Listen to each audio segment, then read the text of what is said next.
Qu'est-ce que la beauté et comment définir le beau? Bon, je sais très bien que c'est pas pour ça que vous avez cliqué, on me la fait pas. Mais avant de vous parler de norpographie, et oui, je vais utiliser le terme de norpographie tout au long de la vidéo pour des raisons de censure évidentes. Mais vous comprenez bien de quoi je parle. Bref, on va parler de la notion de beau. Alors, pour vous reposer la question du début, qu'est-ce que la beauté et comment définir le beau? Alors peut-être que vous ne vous êtes même jamais posé la question en fait. La beauté, c'est ce qui est beau, un point c'est tout. On reconnaît instinctivement ce qui est beau et ce qui ne l'est pas, alors pas besoin d'épiloguer. Mais dans ce cas-là, qu'est-ce qui fait que quelque chose est beau?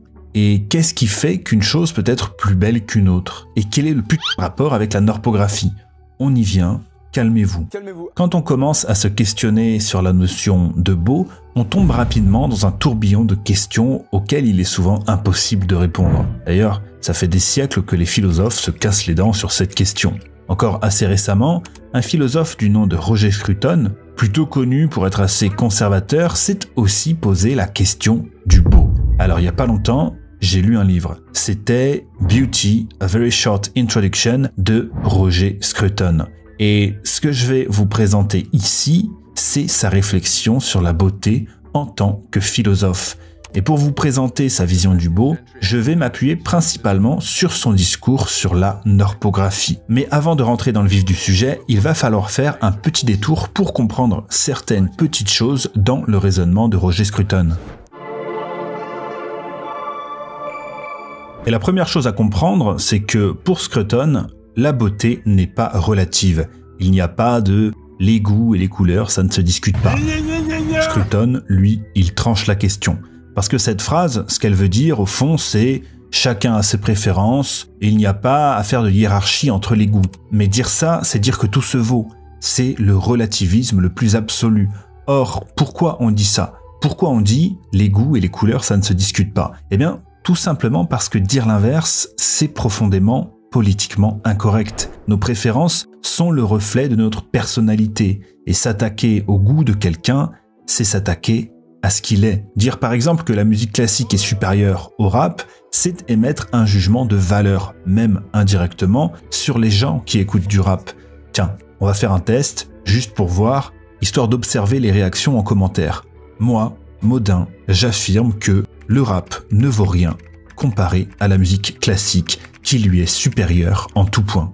Voilà, maintenant, on observe les réactions. Enfin bref, dire que les goûts et les couleurs, ça ne se discute pas, et que tout se vaut, ça implique aussi que rien ne sert de faire l'effort de découvrir d'autres choses, de développer ses goûts. Or, développer ses goûts, ça implique quoi? De multiplier les expériences esthétiques, déjà, mais aussi de sortir de sa zone de confort, de faire l'effort de dépasser ses propres goûts. C'est aussi apprendre à juger une œuvre pour elle-même, et donc prendre de la distance avec son ressenti.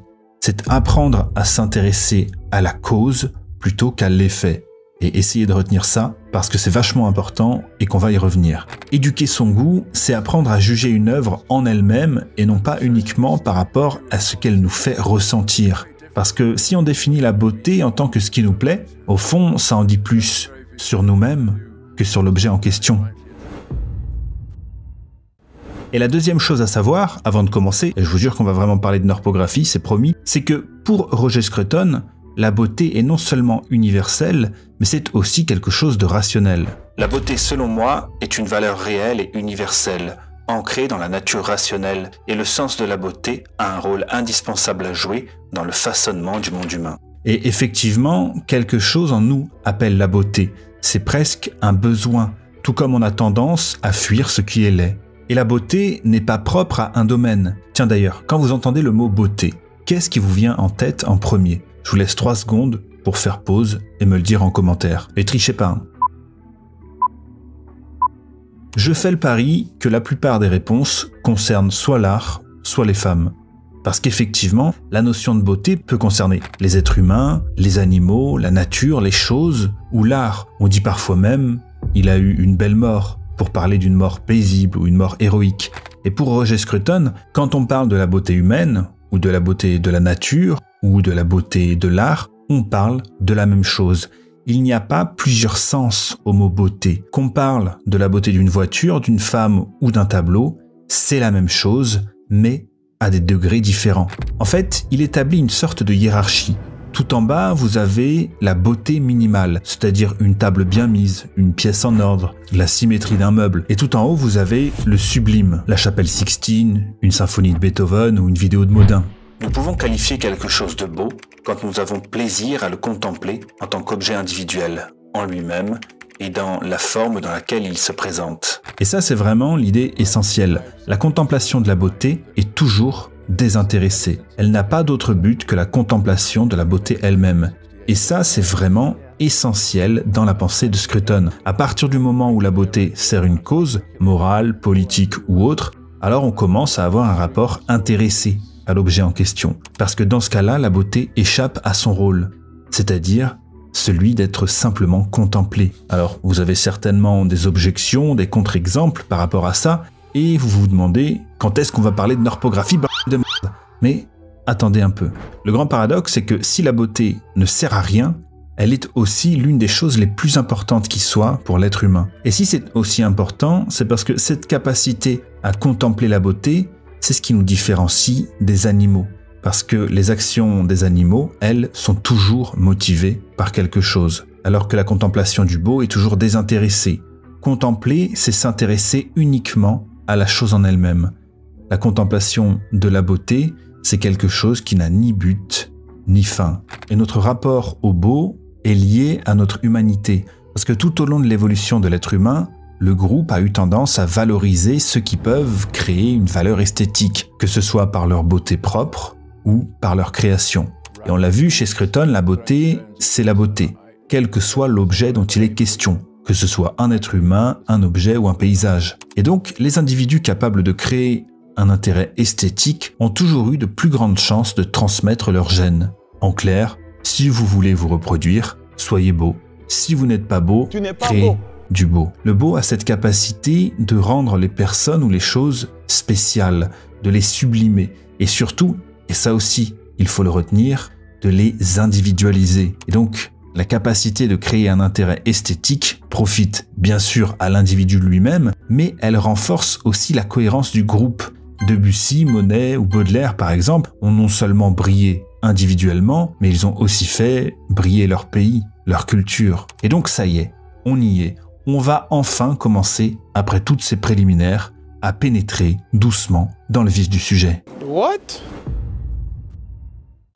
Pour le psychologue Geoffrey Miller, le sens de la beauté aurait émergé en tant que processus de sélection naturelle. En se faisant beau, l'homme fait comme le pan. Il donne des signes de sa qualité en tant que reproducteur. Du coup, la beauté aurait un impact sur notre capacité à nous reproduire, et notamment en nous individualisant, en nous différenciant de la masse. Alors, on l'a vu pour Scruton, la beauté, qu'elle soit humaine ou artistique, relève du même phénomène. Et on l'a vu aussi, ce qui caractérise la beauté, c'est de n'avoir d'intérêt que par elle-même. La beauté ne sert qu'à être contemplée. Et la contemplation est forcément désintéressée. Or, vous allez forcément me dire que quand on parle de la beauté humaine, la question du désir sexuel pointe forcément le bout de sa queue, et qu'il n'y a rien de plus intéressé que le désir sexuel. Et vous auriez raison. D'ailleurs, on peut se poser la question, est-ce que c'est la beauté qui provoque le désir ou le désir qui provoque le sentiment de beauté? Prenez l'exemple de la Vierge Marie, mère et vierge, humaine et divine. Elle a été représentée un paquet de fois, mais jamais sa représentation n'est une invitation au désir. Pourtant, on peut dire sans trop hésiter qu'elle est belle. Enfin, bien sûr, on va pouvoir trouver des représentations de Marie sexualisées, mais c'est précisément parce qu'il y a une volonté de désacraliser, une volonté de blasphème. De même, les enfants sont beaux. Tous les parents se surprennent parfois à contempler leurs enfants. Et quand la beauté des enfants suscite le désir, c'est l'horreur absolue. Enfin, sauf si vous êtes un gauchiste. Mais pour un être normalement constitué, l'enfant, c'est un symbole de pureté. Alors, la question de la beauté et du désir sexuel, c'est vraiment pas un truc nouveau. Pour Platon, par exemple, la beauté n'était pas une invitation au désir, mais plutôt une invitation à renoncer à ce désir. Pour Platon, l'éros était à la fois à l'origine du désir sexuel et de l'amour de la beauté. Dans sa conception de l'amour, il existe deux formes, l'érotisme et une forme plus élevée qui appartient au monde des idées. C'est ce qu'on appelle l'amour platonique. En contemplant la beauté, l'âme s'élèverait. Elle dépasserait le sensuel et le concret pour aller vers le monde des idées. L'amour de la beauté serait donc un signal pour nous libérer de notre attachement à la sensation. Et on pourrait passer de l'amour charnel à la contemplation purement désintéressée, avec pas mal de discipline. Et ça, Roger Scruton, il y croit pas du tout. C'est comme dire que le désir d'un bon steak pourrait être satisfait en regardant fixement la photo d'une grosse vache. Et l'acte sexuel en lui-même, c'est la consommation du désir. En fait, désirer une personne ou désirer l'acte sexuel en lui-même, ce sont deux choses différentes.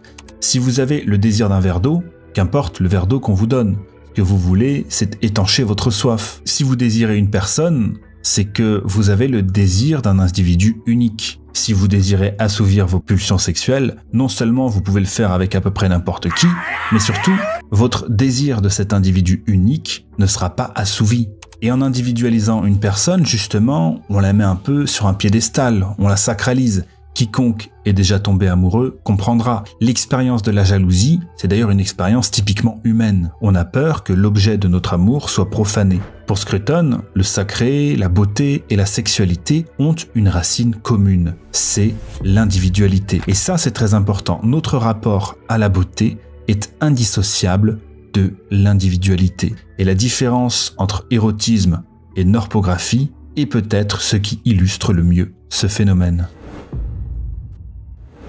Alors, on l'a vu, la beauté est avant tout un objet de contemplation. On l'a même répété plusieurs fois parce que c'est vachement important. Le but de l'art érotique, c'est donc de faire de l'objet du désir un objet de contemplation. Selon l'historien de l'art Kenneth Clark, la Vénus d'Urbain de Titien va marquer un point de rupture avec l'Antiquité en termes de représentation. Jusque-là, la déesse n'avait jamais été représentée à l'horizontale. Une fois allongée, ce n'est plus une déesse à vénérer, mais une femme à désirer. Elle attire notre regard sur son visage, ce qui nous indique que ce corps n'est offert que dans la mesure où la femme elle-même est offerte à l'amant qui peut honnêtement rencontrer son regard. Pour tous les autres, le corps est hors limite, étant la propriété intime du regard qui le contemple. Et c'est vrai, effectivement, beaucoup de choses passent par ce regard. Le but de cette œuvre, ce n'est clairement pas de déclencher un désir sexuel.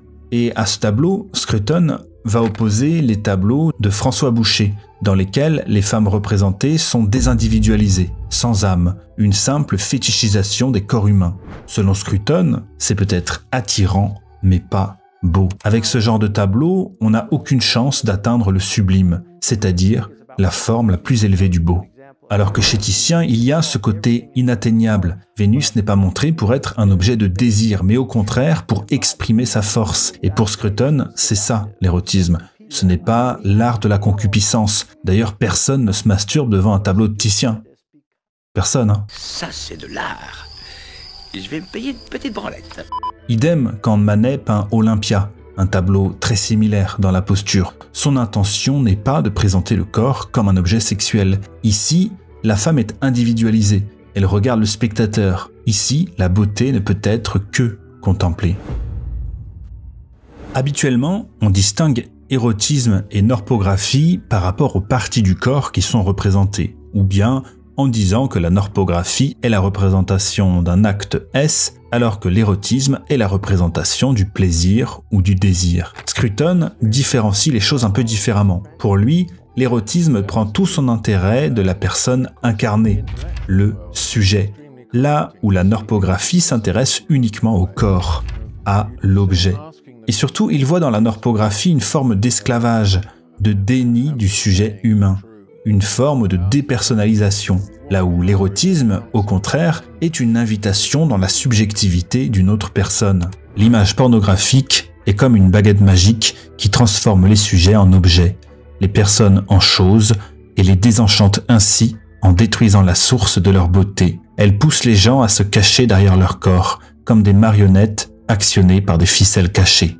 Et cette différence entre érotisme et norpographie est la même qu'entre l'art et le divertissement, ou le pseudo-art. Quand on s'intéresse à l'art, on s'intéresse à la forme même, à la cause, alors que dans le cas de l'art pour le simple divertissement, on ne s'intéresse qu'à l'effet produit. Et ça, c'est vraiment une distinction extrêmement importante, la cause et l'effet.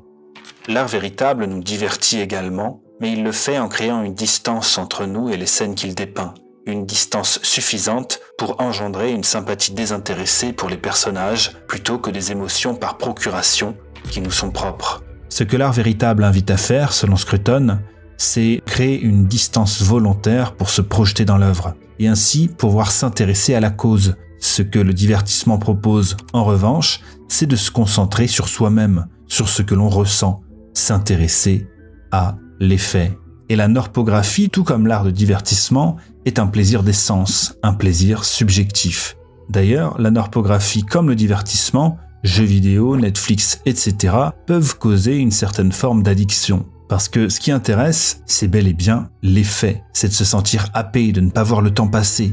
Or, l'addiction naît quand une personne peut reproduire une expérience à l'envi. L'addiction au sexe ou à la norpographie vont à l'encontre de l'intérêt sexuel véritable, c'est-à-dire l'intérêt dans l'autre, dans l'individu comme objet de désir. Quand ce n'est pas simplement le corps qui est objet de désir, mais la personne dans toute son individualité. Et cette addiction à l'effet est non seulement l'ennemi de l'art, mais aussi l'ennemi du bonheur. Et pour Scruton, il y aurait un enjeu moral à essayer de revenir au beau.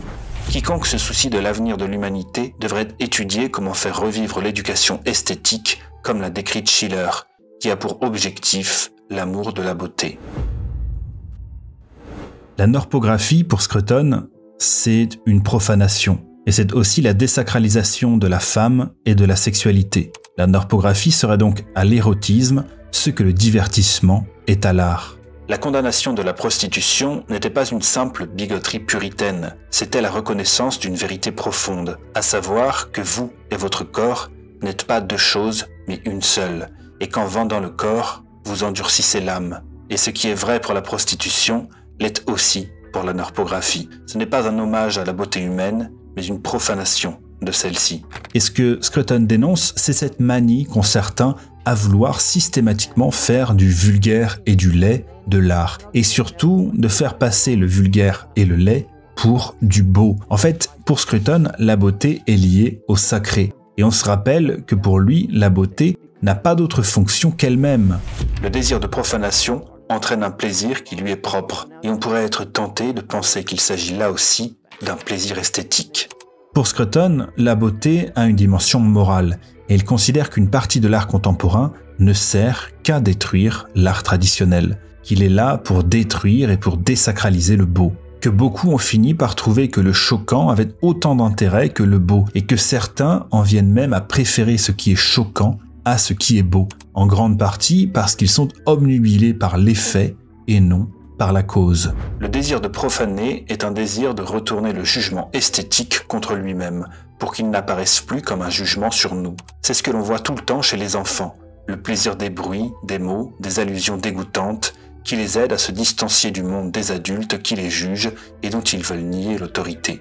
Ce que Scruton dénonce, c'est qu'il existe tout un pan de l'art contemporain qui cherche à être transgressif, à challenger le spectateur. Ainsi, selon lui, pour le résumer grossièrement, le monde postmoderne ne propose que deux choses. Les rêves sucrés à la Disney ou à la Marvel et ce qu'il appelle les fantaisies sauvages, qui cherchent à choquer et uniquement à choquer. C'est un art qui cherche à s'éloigner de la beauté. Et pour Scruton, ça ne peut mener à rien de bon. Si tout peut être de l'art d'ailleurs, quel intérêt il y a à continuer d'utiliser cette étiquette? Si un urinoir vaut une toile de Botticelli, si un Booba vaut un Mozart, on est dans le relativisme esthétique le plus extrême et on finit par ne plus être capable de distinguer le beau du laid. D'où l'importance de développer son goût. Le bon goût est aussi important en esthétique qu'en humour, et c'est bien de goût qu'il s'agit. Si les cours universitaires ne partent pas de ce principe, les étudiants termineront leurs études sur l'art et la culture aussi ignorants qu'ils les ont commencées. En matière d'art, le jugement esthétique porte sur ce que l'on doit ou ne doit pas aimer. Et je le soutiendrai, le devoir, ici, même s'il ne s'agit pas exactement d'un impératif moral, a un poids moral. En clair, quelqu'un qui n'aimerait que l'art choquant, l'art provocateur, ne vaudrait pas mieux qu'un enfant qui rigole en disant cacaboudin. Pour lui, l'erreur absolue, c'est la poursuite permanente de l'innovation artistique parce qu'elle conduit au nihilisme. Contempler un urinoir ou une banane accrochée à un mur c'est perdre le sens même de la beauté. Pour autant, il ne rejette pas toutes les tentatives d'innovation artistique. Il est arrivé plusieurs fois au cours de l'histoire de la musique où des compositeurs ont par exemple estimé que le langage musical était usé et que seuls des clichés pouvaient continuer d'en sortir si on continuait d'utiliser ces langages anciens. Ainsi, des compositeurs comme Stravinsky, Bartók ou Schoenberg, qui à leur époque ont beaucoup choqué, ont énormément apporté à la musique, notamment dans le cas d'Arnold Schoenberg, parce qu'il ne cherche pas à détruire la tradition, mais bien à la renouveler. La musique de Schoenberg, elle servait à donner un sens au cauchemar, à donner un sens à l'horreur, afin justement de pouvoir la contempler. Donc il faut bien comprendre que Scruton ne rejette pas systématiquement l'esthétique moderne, même postmoderne. Ce qu'il rejette, c'est l'art qui n'a pour fonction que la désacralisation et la provocation.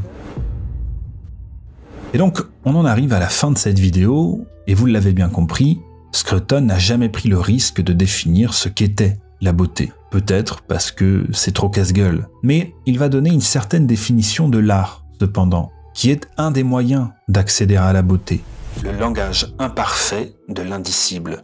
C'est-à-dire la possibilité d'exprimer des pensées qui ne sont pas exprimables de manière littérale. L'art sert à exprimer des idées qui sont au-delà du compréhensible. Et pour illustrer ça, il va prendre l'exemple de la chaise de Van Gogh. Alors il pourrait expliquer son ressenti et ses émotions avec des mots. Pour lui, cette chaise, par exemple, c'est une invitation à voir la vie qui se propage des personnes à tous leurs produits, la façon dont la vie rayonne des choses les plus insignifiantes, de sorte que rien n'est en repos. Tout est en devenir. Donc voilà le sens qu'il pourrait donner à cette œuvre. Mais alors, en admettant que son interprétation soit correcte, on peut se demander, est-ce que le peintre lui-même n'aurait pas pu écrire cette explication en dessous du tableau? Et pourquoi est-ce qu'il aurait eu besoin d'une chaise pour exprimer une pensée comme celle-là? Eh bien, pour comprendre ça, on va faire un petit détour par la littérature. Clint Brooks, un critique littéraire américain, a parlé de l'hérésie de la paraphrase. Prenez un poème de Baudelaire, par exemple, L'invitation au voyage. Mon enfant, ma sœur, songe à la douceur d'aller là-bas vivre ensemble, aimer à loisir, aimer à mourir, au pays qui te ressemble, les soleils mouillés de ces cieux brouillés, pour mon esprit en les charmes, si mystérieux de tes traîtres yeux, brillant à travers leurs larmes. Bon, ce poème, on pourrait le résumer. C'est l'histoire d'un mec qui invite sa meuf à faire un voyage. That's really impressive. Wow. Et en le résumant comme ça, certes, on a le principal, mais vous comprenez bien qu'on passe totalement à côté de l'œuvre. En fait, ce résumé que je vous ai fait, il contient uniquement les informations pratiques, les informations utiles. Et en enlevant tout le superflu, on détruit l'art. Bref, résumer une œuvre, c'est passer à côté de l'œuvre. Le sens du poème étant intrinsèquement lié à sa forme. Eh bien, pour la chaise, c'est pareil.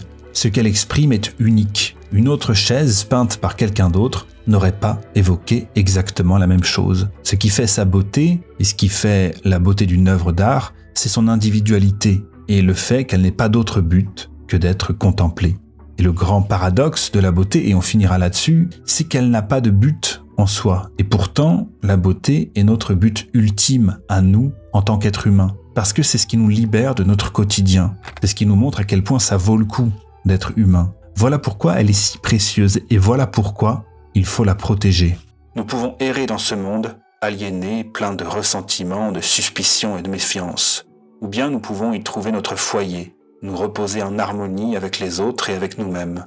L'expérience de la beauté nous guide sur cette deuxième voie. Elle nous dit que nous sommes chez nous dans le monde, que le monde est déjà ordonné dans nos perceptions comme un lieu adapté à la vie d'être comme